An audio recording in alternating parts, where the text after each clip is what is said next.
જય સ્વામિનારાયણ મિત્રો, આજે આપણે બનાવીશું લીંબુના શરબતની રેસીપી. તો તેના માટે મેં 2 લીંબુ લીધા છે, 2 ચમચી જેટલી ખાંડ લીધી છે, 1 ચમચી આપણે મરી પાવડર લઈશું, 1 ચમચી આપણે સંચળ પાવડર લઈશું અને 1 થી 1.5 ચમચી આપણે મીઠું લઈશું. હવે એક તપેલીમાં આપણે 2.5 ગ્લાસ જેટલું પાણી લીધું છે. હવે તેની અંદર આપણે ખાંડ ઓગાળવા માટે નાખી દઈશું. ખાંડ આપણે બધી અંદર ઉમેરી દઈશું, કેમ કે 2 ચમચી જ છે એટલા માટે. હવે તેને ચમચાની મદદથી આપણે સારી રીતે હલાવીને આપણે બધી ખાંડ છે તે સારી રીતે આપણે તેને ઓગાળી લઈશું.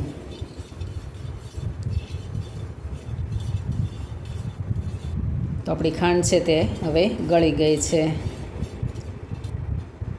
હવે આપણે લીંબુ છે તે કાપી અને અંદર નીચોવી લઈશું.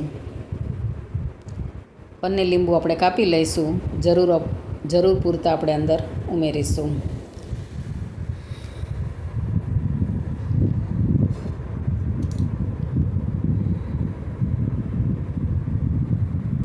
અત્યારે ઉનાળામાં લીંબુનું શરબત આપણને શરીરને આપણે ઠંડક આપે છે.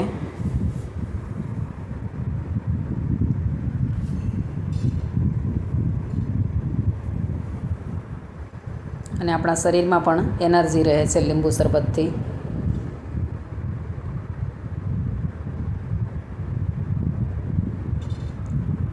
તો આપણે તેની અંદર 1.5 લીંબુ નીચોવ્યું છે. હવે તેની અંદર આપણે જે 1 ચમચી જેટલો મરી પાવડર છે તે અંદર ઉમેરી દઈશું અને 2 અડધી ચમચી જેટલું આપણે અંદર મીઠું ઉમેરીશું. બધું નહીં ઉમેરી દઈએ, જરૂર પ્રમાણે જ ઉમેરીશું. અને 2 અડધી ચમચી જેટલું આપણે તેની અંદર સંચળ પાવડર અંદર ઉમેરીશું અને તે બધું હલાવીને આપણે સારી રીતે મિક્સ કરી દઈશું, કે જેથી કરી સારી રીતે ઓગળી જાય.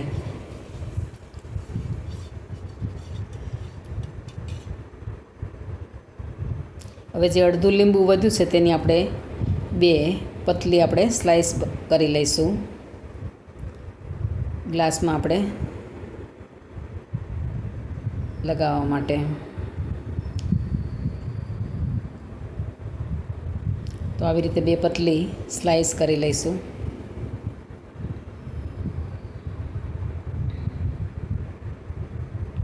તેને આપણે વચ્ચે કાપો પાડી દઈશું.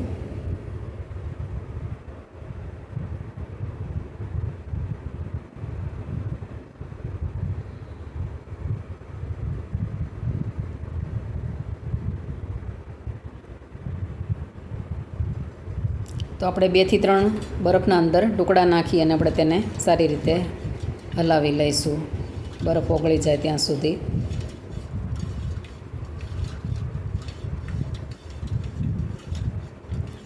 પછી તેને આપણે 2 ગ્લાસમાં સર્વ કરી લઈશું. તો બંને ગ્લાસમાં આપણે એક બરફનો ટુકડો અંદર ઉમેરીશું અને ગળણીની મદદથી તેને બંને ગ્લાસમાં આપણે તેને ગાળી લઈશું.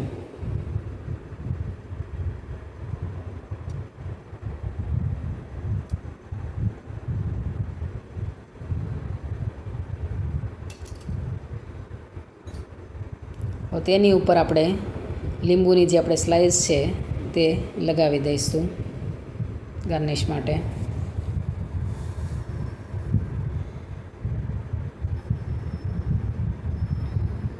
તો આપણું લીંબુનું શરબત બનીને તૈયાર છે. જો તમને મારી રેસીપી ગમે તો તેને લાઈક, શેર અને સબસ્ક્રાઈબ જરૂરથી કરજો અને કમેન્ટ કરીને કહેજો કે તમને મારી રેસીપી કેવી લાગી. અને બેલ આઇકન દબાવવાનું ના ભૂલશો, જેથી કરીને પહેલાં તમને નોટિફિકેશન મળે.